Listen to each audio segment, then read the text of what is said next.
Thank you. So hi everyone, good evening, good afternoon. I appreciate you all joining at 5 p.m. today for a Athena Hack workshop. What we'll do is just give it maybe one more minute. I know a lot of people are probably finishing uni or their work and then hopping onto this call. So we'll give it a minute and then I'll get started with the session today. What I'll do while we're waiting for people to join before I start with the content is I'll do a quick introduction. My name's Chandni Panchal. I'm from Cisco and I am a partner systems engineer. I'll go through in a bit more depth what that means, but without boring you all late this evening. But I came into Cisco through the internship program that they have over the summer. And I then joined through a graduate scheme, which is pre-sales engineering. So I am a techie, but techie not in the sense of being hands-on coding, more techie in the sense of working with our customers and partners to help them understand the benefits of the technology we sell. So making sure we really understand the tech itself and then bringing that to solve partner and customer business challenges.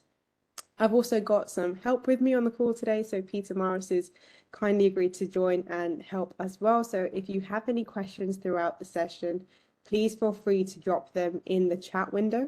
We are using WebEx Teams today, so there's a chat option in there. You can use that to send any messages through, and we can get back to you on there as well. What I'll do is I'll get started. Today's agenda is all about design thinking. So we did name the session Acing Your Hack Submission and ensuring that your judges know you've done that. So there's two aspects to what we're going to go through today. The first is, first of all, what design thinking even is, why it's important, and what kind of exercises you could do as part of your hackathon during the Athena Hack weekend to help you ace your submission. And then the second part of this, which we'll spend a little bit less time on just towards the back end of the session, is how you can articulate that well to the judges to make sure all the hard work you've been doing across the hack weekend is resulting in them understanding your submission and wanting to give you max points for it. So I really hope this is useful for you all. We are recording it, so if anyone does miss the start or any more of this and needs to drop off, it will be on YouTube later on. But for now, we will get started. So the first thing about design thinking is that it really helps bring teams together. You might not have heard about design thinking, or you may have, but what we'll do is we'll go through it from the absolute foundation. So what we're thinking about design thinking, there's many elements. You can see here, someone is, without looking, trying to figure out what it is that they're exploring. Design thinking helps bring different teams together. So you can see one person in the previous slide, someone else is looking at the same challenge from a different angle, they have a different perspective. Maybe there's someone who has this particular specialism, and when they try and address this problem, they've got their particular lens on it as well. Now, whilst this team can have the best intention of trying to figure out together what it is that they're currently exploring, being on the same page throughout the entire process is a challenge in itself. So design thinking tries to eliminate that. It's about making the sum greater than all of its individual parts. So this is just a fun little analogy that I've seen elsewhere where they're all very good at figuring out what it is they're working on in their own area. They are trying to solve the same problem and figuring out what this being or object in front of them is without being able to look. But had they worked together as a team and communicated that to each other in an efficient way, they probably would have been able to figure out that actually it's none of the things they thought, it's actually an elephant.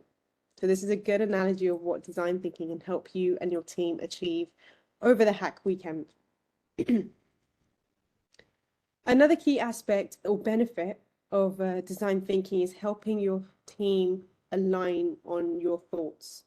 So sometimes you might all be sitting around a table looking at a particular hack challenge statement, and you might think, you know what, we're all on the exact same page and we know what it is we're trying to achieve and we know how we're going to get there. We know our solution. But sometimes it's really important to make sure your thoughts are not implicit. They're actually explicitly said and articulated to the rest of your team. If you can put them out loud, whether it's on paper, verbally, or through a design thinking exercise, you'll then get a perspective of what your teammates might be thinking of in comparison to yourself. It might be that they all agree, but it might be like this example on the slide here, where actually they thought they agreed, but when they put it down on paper, they realized there are differences between each of their thought processes around this. Now that they've figured out that there is some differences, they can work together as a team to reshape each of their ideas and put it together to get a final product, at which point they can be certain that they all agree on the same thing. So they've kind of gone full circle, but with a lot of development through that process. So making your thoughts very clear to the rest of your teammates is essential, and this is what design thinking can help you achieve over the hack weekend, and it's just one of the many benefits that you can do from this. So what even is design thinking? Design thinking is providing you with a structure. It is enabling creative, collaborative, and problem-solving methodologies to help you figure out what your challenge statement solution is going to be, and it ensures that each of your team members are working together in this at the same time. So not only are you all working together on a challenge statement, but you're enabling innovation, you're enabling creativity, and you'll see as well that there's a good aspect of design thinking that allows you to be collaborative in this space too. Something that's really important is that you need each person in your team to have an equal seat at the table. And it's very easy, not just in hackathons, but in school, in university group projects, even at work, for that to not be the dynamic unless you're consciously thinking about making sure that that's what you're setting up. What I mean by this is you may have team members who are quite quiet, who might not feel as confident to share their ideas, who might be nervous if this is the first hackathon they've ever been to, or they don't have coding or technical experience. And what we want to do is foster an environment where each of them can share their ideas with confidence and be an active, valuable member of the team.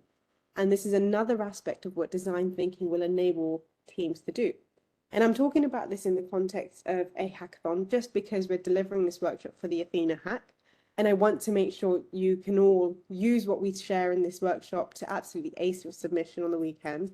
However, it might be key for me to just let you all know that when we're at work and we are doing design thinking workshops internally and also with our customers and partners, these are all the same key points that we articulate to them in terms of the benefits it can bring.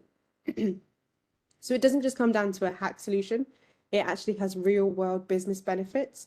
So for example, one of the things I do at the minute is I help some of Cisco's partners, and Cisco's partners are other organizations that help Cisco sell their technology, in creating service offerings that their customers would really, really value.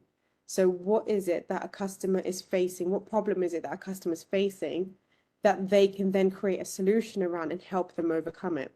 Now, all of this design thinking is very similar to your challenge statement. If I provided you with a challenge statement of whatever the customer's problem is, you could use design thinking to then approach that challenge statement and come up with a solution. That's what we do sometimes with our partners. And Peter, who's on the call with us as well, has a lot of experience supporting these partners in different types of design thinking workshops.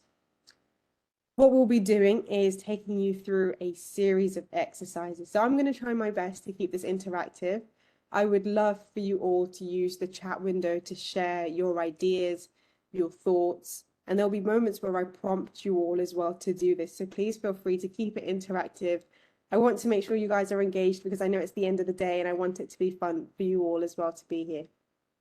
So let's get starting. Cisco's design thinking framework is just one framework that exists in the design thinking space. If you were to, outside of this session, do some Googling around existing design thinking frameworks, you will find plenty of them, and some are really popular. Cisco has designed its own one, and that's the one I'm going to be taking you through today. And it's really quite simple and straightforward. And I think this is actually quite key with design thinking and also with hack submissions, is having simplicity at the core of what you're trying to achieve. When things get overcomplicated, that's when it can get messy. You might deviate from the brief, deviate from the judging criteria, and then realize after all of your efforts that it's probably not where you want it to be.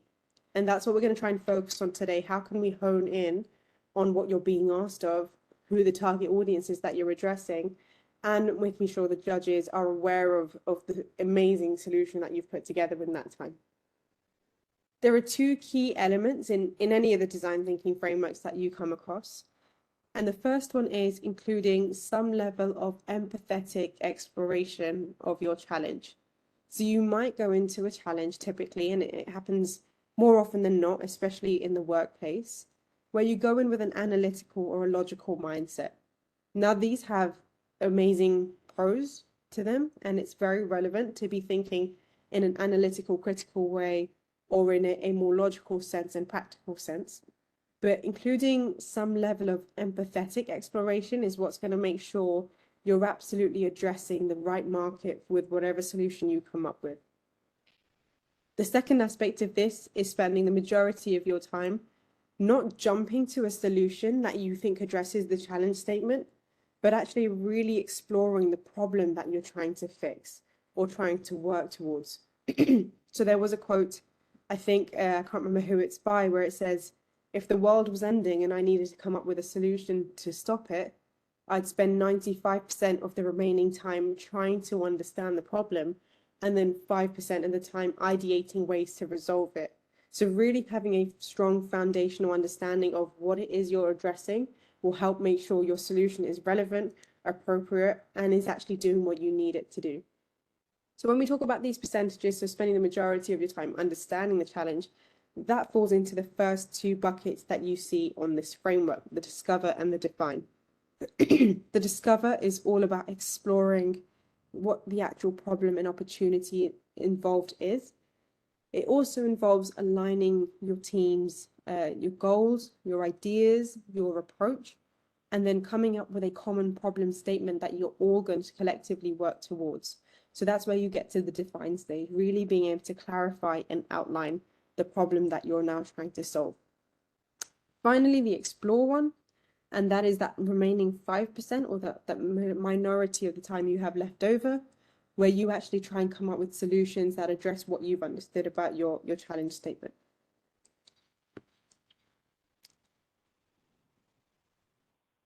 So let's break this down. We're going to go straight into the discover section.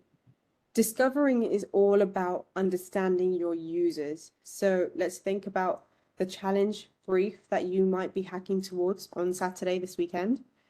And you need to figure out who is your target audience for that. And we don't mean target audience in terms of the judges who you need to make sure are on board by the end of the 2 days.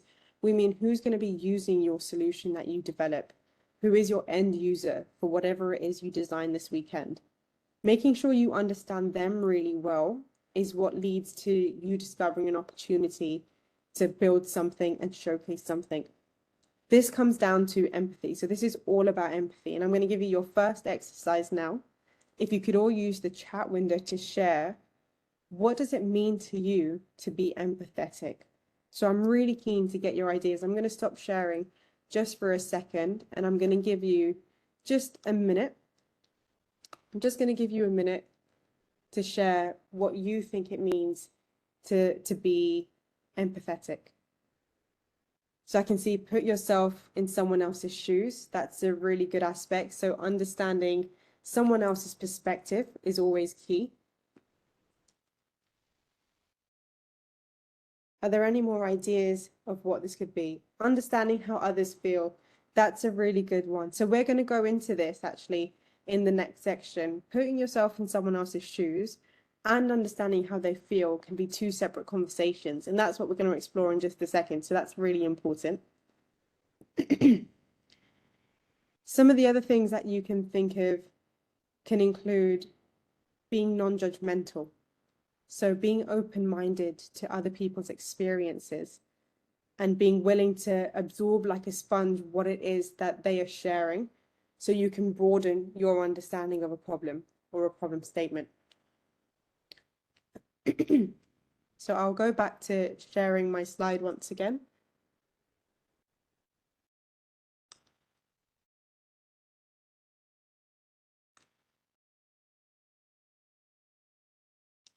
Hopefully you can see that now. So it's all about understanding, like you all mentioned already, how someone else might feel, what they're going through, being non-judgmental, and trying to have a different perspective to this approach. And that's what we're going to be trying to encourage through these discovery exercises, the design thinking exercises. So what can you actually do if you want to encourage empathy and if you want to do some discovery about your users? one of the things you can work through is a fishbone exercise. A fishbone exercise is all about gathering the information of what you know already, putting it all together in one space, and making sure everyone is on the same page about the existing circumstance or environment that you're working with. This is what the structure looks like. So what you want to do is use the fish head to define what it is you're currently exploring. So I've put an example on there, and we're going to run through similar examples throughout the entire session. We want to design a more sustainable work experience, which reduces our carbon footprint. And this is just an example of what you could be working through with a fishbone diagram. Now, the goal of doing this is to make sure that everyone on the team is first of all aware of what that challenge statement is that you're all addressing. And secondly, they have the opportunity to share all of their thoughts, ideas, experiences about what they have to do with this brief in a safe environment with an equal voice. What do I mean by this? So you can see on the slide that there are some use cases around team empathy, team alignment. What I mean by this is when you do the fishbone diagram, what you'd want to do ideally is maybe on a whiteboard or maybe on a Miro board, everyone has a couple of minutes to individually and independently write down aspects of this that they think are relevant for the main challenge statement. So I've put, for example, in the sustainability example that we have here, people, processes, and technology are key consideration areas when we're addressing this challenge statement. And it's always good to have an other option in case there's things that come up for a bucket we didn't think about before.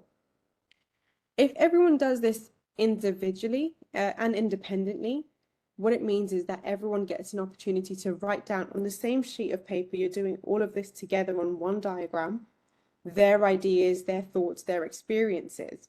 And once they've done that for about 5 or 6 minutes independently, you can then go ahead and share with the rest of the group what each of the notes include.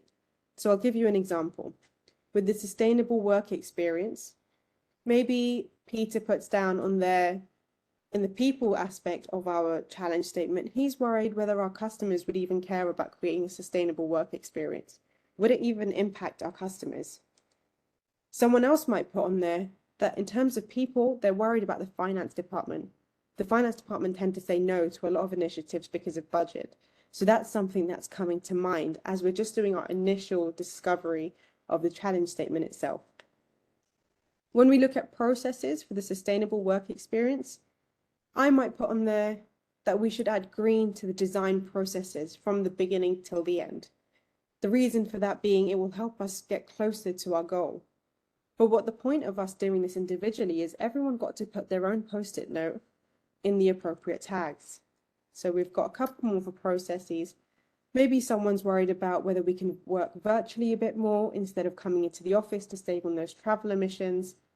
Maybe it's a fact that we currently use virgin plastic, and that's something that we could address in our challenge statement or in our approach to solving the challenge statement.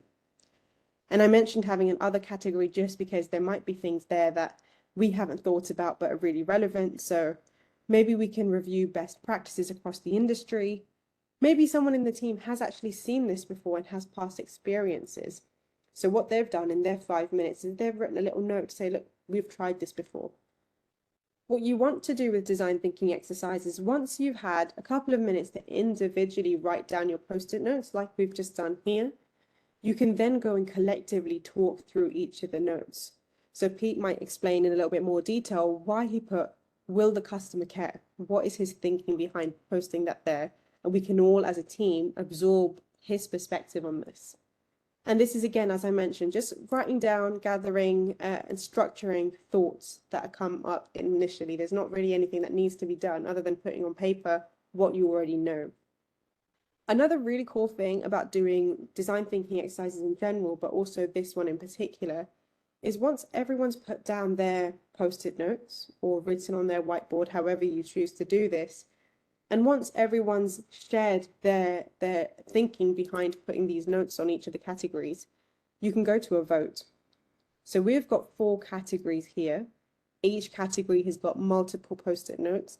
In a team of 5-6 people, you can expect to have more post-it notes than this example here. And you can say to everyone, right, in the people section, vote for your favorite or most prominent concern, idea, thought, the one you want to explore going forward or stay mindful of as we continue forward with our project. So everyone will vote for something in people, and maybe Peter's option of will the customer care gets quite a lot of votes. And what that shows you is, in terms of the team itself, this is actually quite a high priority point that we need to keep thinking about going forward. By letting everyone write their own post-it notes and then voting, you've given everyone, including anyone who's quite quiet or shy or nervous about sharing their ideas, an opportunity to share their insights. And then you can vote and go for the one that the team is most passionate about. So what you've done is not only put everything down on paper with everyone getting a chance, but you've aligned what's most important to your team by voting on it as well. So it's a really cool exercise to reflect and then take forward only the top few priority ideas instead of having your head full of every single thing you need to be mindful of when working on your hack solution. This is just one example of a discovery exercise. There are so many more you can do, so I'm going to give you a few more examples. The first one is an empathy map. So very similar to the Fishbone in that you are also trying to gather information that you already know and structure it into buckets so that you're thinking about things in a more structured format as opposed to being overwhelmed with ideas and thoughts and concerns. Slightly different here, it's end user focused. So you might see in the difference if I just pull these up. A lot of the Fishbone points are about team alignment. It's about team empathy. It's about understanding where each of your team members I guess, ideas and concerns are coming from, and then aligning on which ones to take forward. The empathy map is looking at your end user. Again, fitting into that discovery theme of knowing who you're targeting your solution towards. So you'll be exploring what it is that your current user is going through without you implementing any change or solution. Clarifying what it is you're aware of in terms of that solution. So that might be through research or just from personal experience. But then also clarifying what you need more information on. It's always good to know what pieces of information are relevant and which are just nice to have. And that way you can prioritize what's most important to the team and to the solution. And bear in mind, you've only got 24 hours for the hack. So being able to prioritize top key points is essential for getting everything finished in time. You want to explore what your users really need from your solution. And I'm going to come back to this in a second. You'll see it a couple of times as a recurring theme. Understanding what your users need as opposed to what you envisioned is two different things. You might see a solution working in a certain way, providing a certain benefit. But once you've done a real discovery of your end user, you might realize that actually it's something different that you hadn't thought of, that they need more, or that would be more impactful and valuable. So it's really key that you understand them really well and you prioritize that as opposed to just a vision you see in your head that you think might work. So your target audience is really, really important here. So what does an empathy map look like? You saw the Fishbone diagram, and you'll see a lot of design thinking workshops are very visual. It's because you can then structure your ideas, your processes, your thoughts in a way that you can reflect back on them a lot more easily in the future as well. So this one's quite visual too. It looks like this grid. We've said that the most important part is the center, so your user. And then you've got the 4 buckets that you need to think of when you've got this user in mind. So what would this user think? What would this user feel? And again, this comes back to the point of the messages in the chat window as well. What your user thinks is different to what your user feels. Your user might think something is possible, achievable, unachievable, but they might feel scared, worried, excited, optimistic. So feelings are quite different, and it's important to know both when you're considering your end user. What are their pains? So what is it that they're really struggling with? And this is where you'll find your opportunity for a solution. Seeing what's not working well, and then the gains, what is it that's going to completely blow off their socks? What would they love to see? What would they be so massively impacted by? And then once you've got an idea of each of these 4 buckets, you can start thinking about what a solution may look like. And again, always focus on what it is that your user needs, not what you envision. Let's go back to that same example of designing a more sustainable work experience. If we were to fill this out, what would this look like?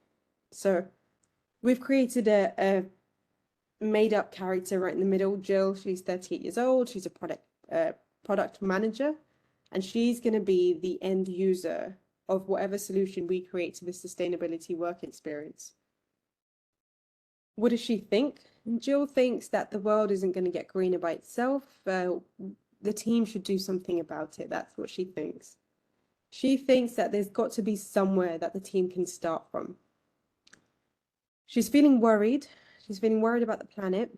She's also feeling frustrated that the climate crisis is disconnected from her day-to-day activities at work. So you can see that there's an opportunity to bring two things closer together. She also feels hopeful to make a real difference.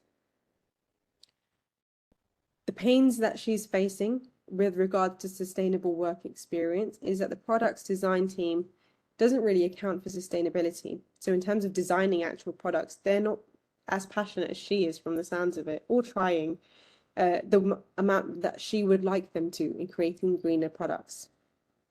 Another pain is that with the return to the new normal, we're traveling to and from work again, so that greenhouse emission saving of your carbon footprint is not what it would have been during the pandemic, where everyone was working from home.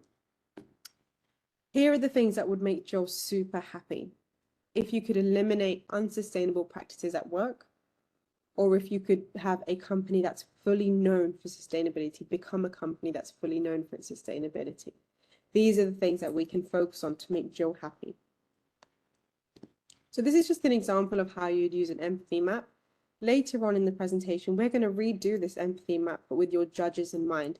That way, when you are putting together your solution for the hack submission, you know what to be thinking of, you know who you're addressing, and you know what their pains and gains are to be able to sway them in your direction. So we've talked about the fishbone, we've talked about the empathy map. Keep in mind that this is all still discovery based. So remember, we had the discovery, define, and explore. Excuse me. We are still on that discovery aspect, so still understanding our team and still understanding the users. Let's move on to a journey map. This is the final example I'm going to give you, but it's not the final example that exists. A journey map is all about visualizing steps in a user's process. So understanding not only the way your user might think, feel, has pains and gains, but also understanding how that might change through a journey itself. So you're looking at sequential steps. Again, it's about empathizing with your users, but it's not about in a stationary point of time or just in the situation as general. It's actually going into a little bit more depth to understand any processes they have to go through and how that affects the way they think, feel, the pains they face, and the gains that they could be obtaining. And I've said there's so many more. I'm not going to go into them today, but please bear in mind that these are not the only 3 exercises you could do when you start working on your hack submission. So a journey map is all about keeping it visual. You might have seen this in the other ones as well. I did touch upon it very briefly, that design thinking exercises tend to be quite visual. I'm a very visual learner, so for me this is ideal. But I find that even for people who are not visual learners, just putting things down together in a structured format is very beneficial for the team alignment piece. So hopefully this is beneficial on that front. What we also meant to see here is if you can look at a user's journey and how their journey sentiments might fluctuate, you can really determine any problem areas and focus points for your hack submission. So there might be a challenge statement this weekend where you're not really sure what the most impactful solution could be. You're not really sure where the biggest problem is coming from, and you're not really sure where the biggest gain would be for your end user. Doing something like a customer or user journey map will help you figure that out. You can really map different aspects to what they're feeling and how it's going, and then you can identify problem areas or potential gain areas as well by mapping this out. So what have we talked about so far? In terms of Cisco's design thinking framework, we've done the discover piece, and it's all about trying to flesh out what your opportunities are by understanding your end users. Now that we've done that, we want to define with more clarity what the problem is that we're solving. So the challenge statement is going to be brief. It's going to give you an area to work towards. Within that, you'll have a lot of room and flexibility to address a specific problem. This is where you can define that. So again, defining the problems to be solved for your user, and again, for your user is the key aspect here. In terms of defining your challenge statements, in terms of defining the problems that you're going to be solving, there's a couple of ways you can do this. So for the discover part, we took you through 3 potential exercises. For the define bit, I'm going to show you 2 examples of how you can define the specific problem statement that you're going to be working towards with your team. The first thing is something called challenge statements, and it's a good framework for structuring what you're doing, who you're doing it for, and why you're doing it. And remember, this is what the judges will care about. They'll want to know who your audience is, they'll want to know what particular problem you're addressing, and they'll want to know the impact of your solution to that problem. So clarifying the challenge that you want to solve, this is a framework with, 3 separate parts. You can see some parts have been repeated in the example I'm going to give. The first part of this is defining who your users are. So for X users, our solution absolutely must. So you're going to define in core users who it is that you're targeting based off all the empathy maps, the journey maps, the discovery exercises you've done.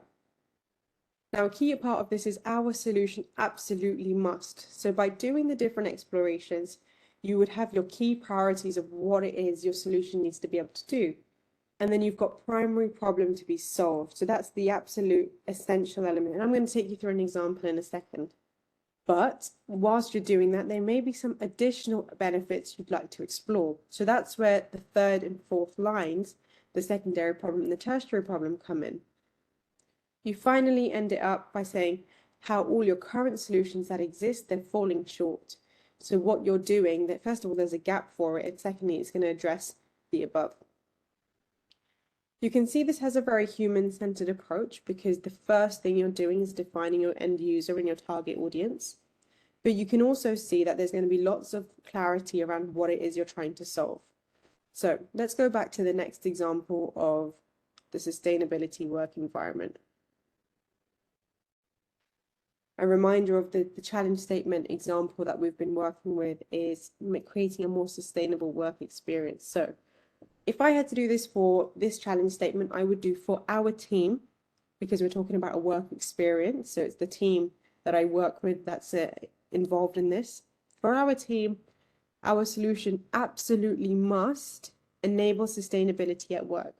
If we don't do that one key thing, we've basically failed. That's the way we're phrasing it. The absolute priority is getting a more sustainability at work, enabling more sustainability at work. Whilst, and these are additional benefits that I would love to be able to get as part of my hack solution, while gaining executive sponsorship, that would be amazing.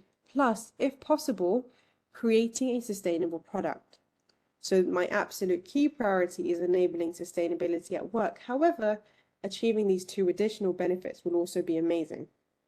Why? Because we want to be proud of ourselves and the company for helping to save the planet from climate devastation. So this is the reason behind what we're doing. And remember, we mentioned with the challenge statement framework how current solutions fall short. This is basically saying we want to feel proud, which means right now we're not really feeling very proud, but we would love to be able to feel proud. And that's why we're doing this. There's another challenge, another exercise, that you could also be doing. And these are called How Might We? What you're doing here is you're taking issues and potential setbacks and turning them into opportunities, paraphrasing it and looking at it with a different perspective to inspire solutions. You want to inspire creativity and innovation as opposed to just seeing it as a blocker. And this exercise is really, really good for that. If you find yourself stuck saying, we need to address this problem, but there's all these issues in the way, maybe you can try a How Might We exercise with your team. It's really good for promoting diverse thinking, so you're going to try and work your way around these blockers, generate thought-provoking questions, and I'm going to show you a little bit more about that in just a second, and also, again, inviting input from others. So again, it's very collaborative. So how might we? What is the exercise? The exercise is suggesting areas where you need to figure out some sort of solution, a potential blocker. So an example, how might we persuade sponsorship to persuade executives to sponsor our cause? So the blocker is we don't currently have any sponsors or executives sponsoring our cause. So the how might we is not saying this is a blocker, it's how might we change that? How might we get some executives onboarded as sponsors for us? Now, you can see on the left a breakdown of how this works in terms of psychology. So how is presuming that there is a way we can solve it, we just need to figure out what it is. How is like, what is our approach? Not is it possible or is it not? It's saying it is, we just need to figure out how. Might is saying, yeah, well, we're still figuring out this bit. We know it's possible, we know we're going to do it. We just don't know yet how we're going to go about it. So how might we do this? Well, we'll figure it out. And again, you can see these are all quite optimistic ways of phrasing something as opposed to a setback. And then the final bit, how might we, is about the team building aspect. Again, how might we as a team figure this out? Now, you want to be careful that your how might we's are not too broad and not too narrow. So the way you could do this is by using some of the tips I've left on the screen there. So how might we, and then think about what's already good and how you might boost that. So these are very generic. You can change these to your particular setbacks and blockers. And then there might be something that's quite bad. So how might we remove what's bad? I think an example I heard before was about the queue being too long at a coffee shop.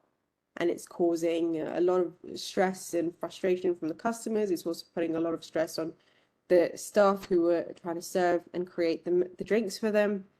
So how can we boost what's already good? Something that might already be good there is that their coffees are very popular. They're getting a lot of customers, that they're struggling to keep up with demand. So how might we boost their positive sentiments about the brand? Yes, the queuing is being a bit of an issue, but how can we boost that?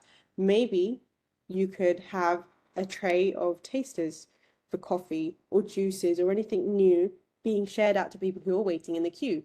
That might make the queuing less of an issue for the people who are waiting, and therefore positive sentiments when they work with the staff. How might we remove what's bad? Okay, so the bad is that the queues are just too long. How might we remove that negative energy from there? Well, maybe we could explore the idea of self-service tills. So then all of the people who are creating the drinks and taking orders and payments could then only focus on just creating the drinks instead. How might we explore the opposite? How do we explore not queuing at all in a completely different system altogether? So again, it's a few tips of how you can start thinking, but you might realize that as you start doing how might we's, your ideas will just continue to flow and you'll have loads of them to work through. So this is another exercise that you can do for the define stage. We've talked about challenge statements and we've talked about how might we's, and these are two examples of what you can do. Again, there's plenty more, but I'm just giving you a handful to not overwhelm you and also to make sure that this is meaningful for you to actually take something away and have a go at it. So where are we on this design thinking framework? We've already gone through the discover aspect. We looked at the fishbone diagram, we looked at the empathy map, we looked at a journey map, and then the define aspect of defining your actual problem statement. We've looked at phrasing it using the challenge statement framework, and then the how might we questions to help address any setbacks or anything that might initially come up as a concern or a negative thought, but then you rephrase it to something inspiring and something hopeful.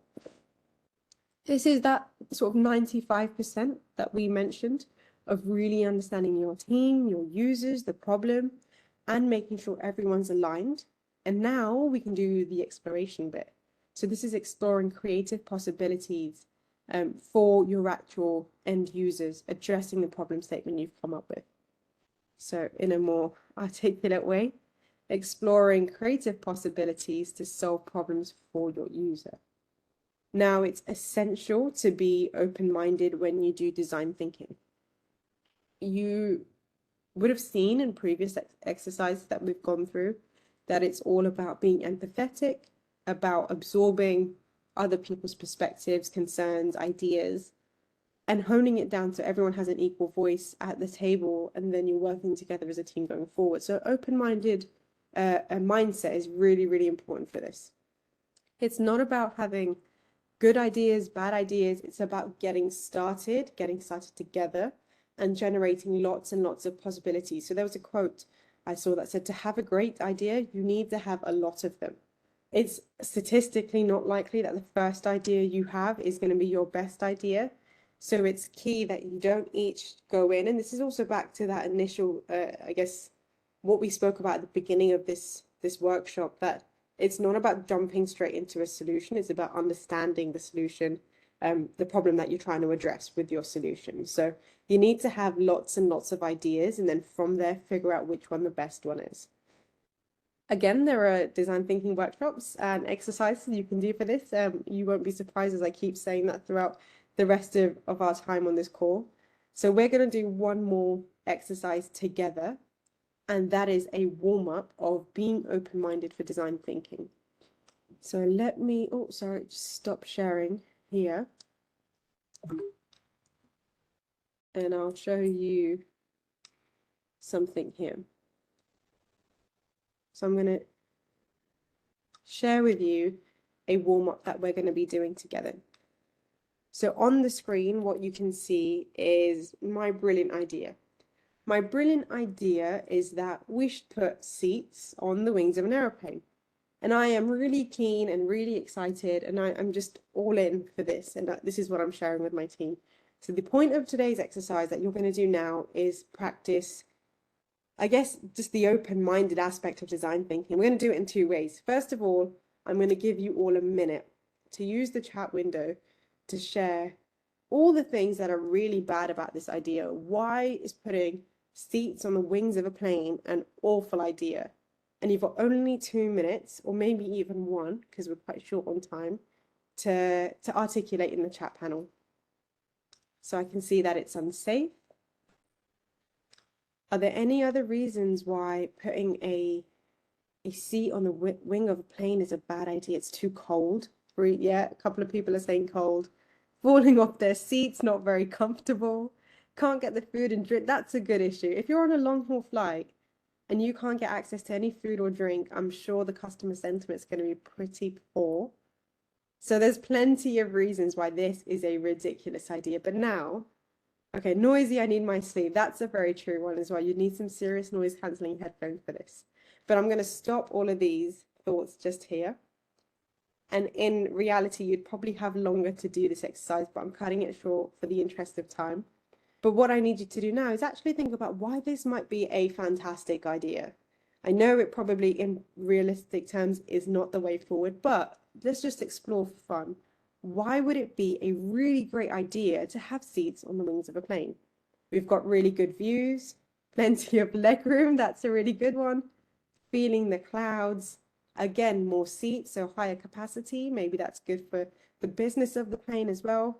If you're getting too hot, maybe that cold stuff we discussed earlier is a good thing, it's welcomed. So there's plenty of reasons why this is actually a really good idea.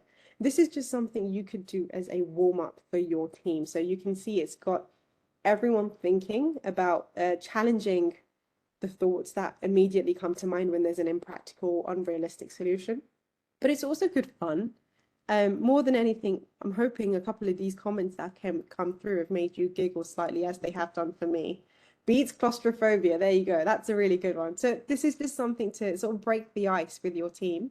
I know in previous years, the Athena Hackathon has consisted of individuals who didn't know each other before the hack being combined in one team. And doing exercises like this can really help break the ice, help you get to know one another, and also just get your creative juices flowing. You're learning to think outside the box, or not so much learning, but practicing thinking outside of the box for something like this. So I'll go back to sharing the rest of my slides. Thank you everyone for your input on there. We're not going to be putting any wings on any seats on wings just yet, but it's a fun exercise to be doing. Here's a more structured way to look at exploring solutions. So the solution I gave was just a funny example, but in terms of your actual hack solution, now that at this point of your design thinking workshop, you've clarified what your problem statement is and specified it and got your whole team on board, what can we do in terms of ideas? So the focused four is a really good way to generate lots of ideas in a short time. The way this works is everyone in their team again works independently for a couple of minutes before they share. And what you want to do is just throw some post-it notes on each of these four categories. You are working with constraints because in the real world you would have some, but there is an option to explore ideas where there are no constraints. So you've got unlimited time and lots of budget as an example of that. We talked about how your first idea is not usually always the best idea, but when you've got a bunch of them down and you're in the mindset of coming up with them, you'll see more are coming to mind because you're in that mindset. And then you can pick out what the best ones are as a team. So let's say you've got the constraints of budget and time, as in this example. What could we do for our green office, our sustainability challenge? Well, if I had no issue with budget and no issue with time, I would have a fully green office from every aspect of resource that we use to lots more plants to a fully sustainable product environment. Absolutely nothing there would have an unsustainable practice. Maybe I do have lots of budget, but I really don't have a lot of time, and I have a sustainability goal to meet in the near future. So maybe what I could do is, in that case, set up everyone who works in my team with a fully virtual office setup, anything they need, whatever it is, but anything that allows them to work from home so that journey to and from the office is no longer needed. And then we save on emissions. You could also consider the other constraint of not having much budget, but flexibility with time. So if you had lots and lots of time, but not so much money, maybe you could do some group activities that support your local community. So when you have your team meetings, do a beach cleanup afterwards, or maybe do a litter pickup at a park afterwards. That way you're doing your bit for the environment and you're trying to promote sustainability culture within your team, but you don't have much budget, so you need to be mindful about how you go about it. And finally, if you've not got much time and you've really not got much budget, what could we do? We could have meat-free Mondays, just an example. Now in this, I've just put one in each one, and I've also tried to explain to you what each of those post-its mean. But in reality, you would do it the same way we've explained the previous exercises, in that everyone does it individually, and you literally don't want to spend too much time overthinking your ideas. Even if they're bad ideas, just get them down. It comes back to that idea of things aren't good or bad just yet. We're not exploring that just so much at the minute. We're just trying to get as many ideas down on paper as we can. And then after you've spent a couple of minutes doing this, everyone can take a pause. You can go through them one by one, at least each category at a time, and then maybe go through a voting mechanism again. So it's good for kickstarting. It's good to get everything down on paper and then start exploring what you take forward and what you leave behind. The other aspect here is solution. So we talked about having the focused four to get your ideas down, but with the explore aspect, most likely you're going to want to create some level of POC for your hack submission, so proof of concept. Your solution MVP can be made in multiple ways, so be mindful about how you go about this. Design thinking is all about designing with intent and not going into it all guns blazing, thinking about your solution first. In this example with the cross, you can see what the designers thought of first is the actual car, the end product, and their build-up has just basically been reverse engineered from that car. We'll start with a wheel, we'll add a second wheel, we'll add the body, and then right at the end we'll add a steering wheel. Now yes, that gets you to your final product, but you can see 3 of those stages have got pretty poor customer sentiment. They're useless, can't really do anything with them. When you're designing an MVP, especially in a hackathon where you've only got 24 hours, you're not necessarily going to have the time and resource to go through all 3 or 4 iterations and then get to your final product. So what you want to think about when it comes to designing your MVP is how can you incrementally fulfill what your users need. A better example of this design might be something at the bottom. Start with a skateboard. It still gets you from A to B. It's not the most ideal. It doesn't have steering, it doesn't have air conditioning or doors, but it does its job. It's just with limited features, it does its job. Customer's happy because it does what it needed the solution to do, but it doesn't do it well, so it waits for the next iteration. You could add a handlebar for additional stability. You can change the wheels and add pedals for a bicycle instead of a skateboard. That way they can get further with less effort and steer easily. Again, they're still getting what they need from the solution, but just in a better way. And again, that builds up to your final solution of the car again, but with smiley faces across each of the iterations instead of the sad faces until the very end. So when you come to designing your solution, your minimum viable product, think about what is the basic functionality that still addresses the problem statement, but can be made better in future iterations. And that's something you can explain to the judges as well. Should you run out of time when you're in phase 2, for example, you've still got a working product that addresses your challenge statement, and you've got a plan for where you see this going in the future. That's something that judges will love to hear. I'm conscious we're at the top of the hour, so I'm not going to spend too long on the remaining few slides, but this is what we've explored so far. This is Cisco's design thinking framework made up of 3 components: discover, define, and explore. Define and discover are all about understanding your problem statement, understanding your user, and understanding your teammates. Explore is actually generating solutions. We had a couple of examples of each of the different exercises you could do for these different buckets, but there are so many more that you can look up online to further complement this. Pete and I will be available on the Hack Weekend as well, should you want to come up to us and talk about this anymore, but hopefully this has been really insightful.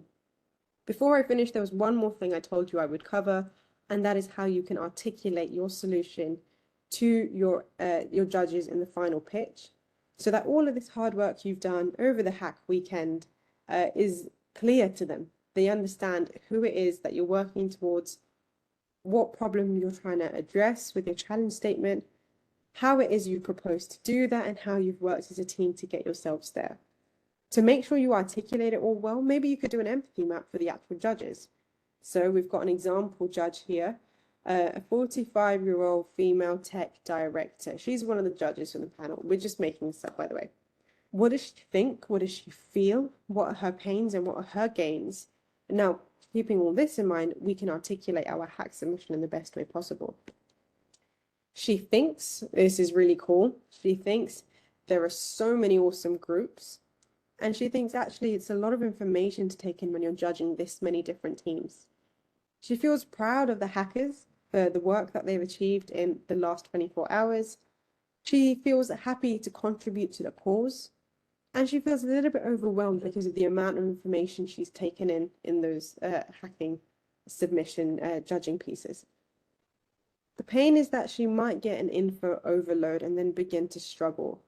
If you're one of the last teams to present, or if you're getting in there when she's feeling a bit overwhelmed, how can you prevent that from being an obstacle to you winning? Maybe she's getting low on energy as well. But the gain is that she feels hugely purposeful. She's proud of the work she's doing, and she feels like there can be a difference made based off these hack submissions. Now, bearing that in mind, how do you tailor what it is you're going to pitch to the judges? First of all, you know that she thinks this whole concept of Athena is cool. She thinks the hackathon is cool. So you want to be fun. You want to be interesting. You want to keep that momentum going. You know that there's so many groups, and you know that emotion equates to being memorable. So if she's having a lot of information and a lot of presentations to judge, maybe think about how you can evoke emotion to create a longer lasting memory of your group in your submission. Maybe because of the information overload, you want to focus on keeping it simple and direct and clear. Maybe focus on 2 or 3 main points and visually show your solution. So again, she's not having to memorize loads of bullet points of a slide. Instead, she can see what it is in a visual format.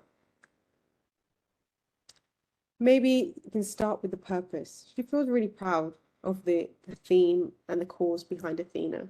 So you can make sure what you're addressing aligns with how she feels.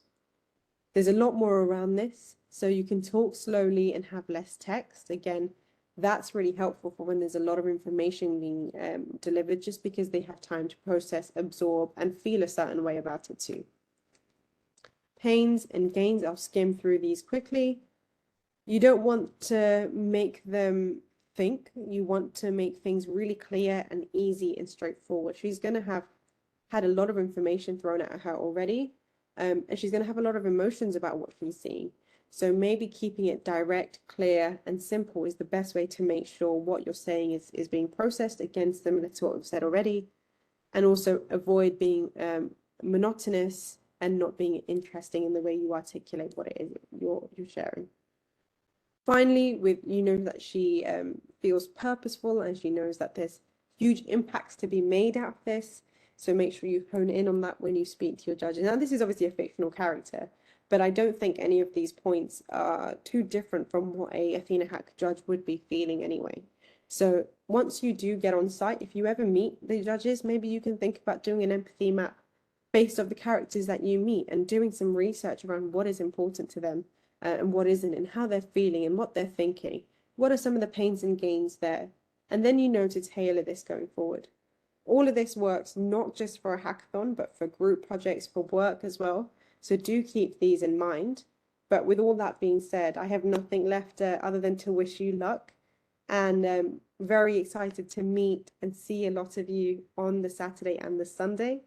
Thank you for your time and energy this late on a Tuesday evening. I really hope it's been valuable. But we'll share with you recordings and then see you on the weekend. So good luck with everything.